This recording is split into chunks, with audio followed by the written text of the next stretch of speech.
Welcome.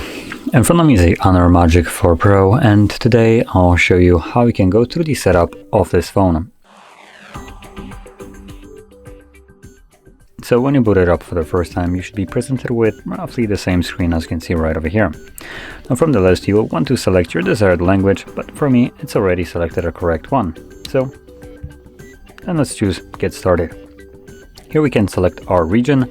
Now this time around it's not actually showing or selecting the correct region, so I'm going to change it to Polish, and then I can proceed to the next page, which is Terms of Use. Now you can tap on details to read exactly what you will be agreeing to, but at the end of the day you do need to check the box right here that you have carefully read and agreed to them, and then we can go to the next page, which allows us to insert a SIM card.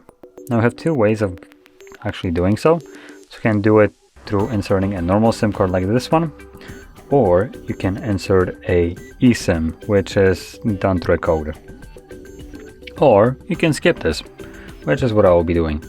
Now, if you choose to skip inserting a SIM card and also connecting to Wi-Fi, then date and time will probably not be set automatically and not correctly.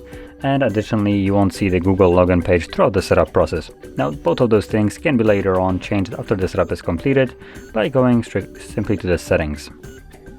And I'll be skipping the Wi-Fi connection as well. So there's the date and time, which is not set correctly and automatically, but it did choose the correct time zone. Now next page we have Google services. So we have three different ones. We have location, scanning, and sending user and diagnostic data. You can tap on the arrow to drop it down and see a bit of a longer version of what this does, and if you don't like it you can simply turn it off. From there, let's go down into the next page, which gives us a connection error, I guess, because we are not connected to any kind of network. So this page I believe normally would give us a Google login page, but because we're not connected it gives us this kind of prompt. So I'm gonna select skip for now. Obviously if you want to connect you can then could have tapped on the try another network option and connect to some kind of network if you want to actually connect to some account. Now here we have some data and privacy, which is kind of hilarious coming from Huawei. HONOR. So we can tap on details to read exactly what these are and go to the next, which will allow you to set up some kind of screen protection. So we have several different ways of going about it. We have a fingerprint, face recognition, and then password, which will give you three different options, which is PIN, pattern, or password.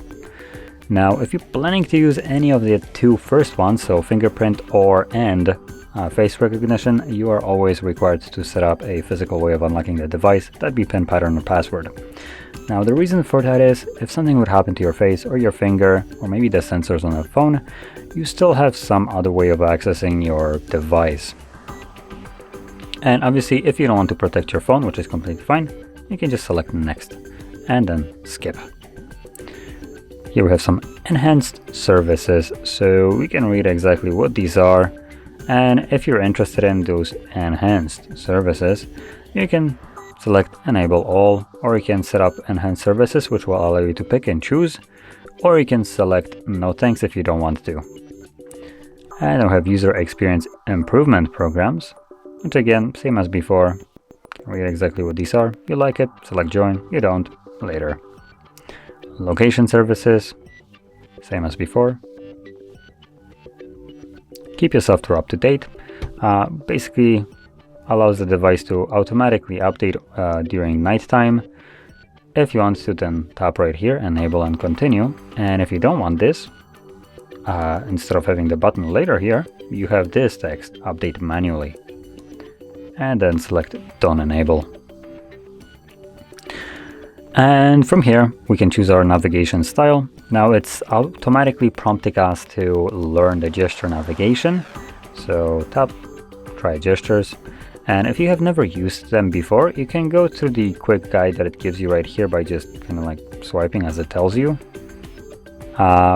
If you used them before, then you know how they work, so you can close this. And if you want to use gestures, then just select finish. If you prefer to use the buttons, then you can tap right here, change navigation method, and select the 3-button navigation instead. But I'll be sticking with gestures. And this finishes up the setup. So, if you found this very helpful, don't forget to hit like, subscribe, and thanks for watching.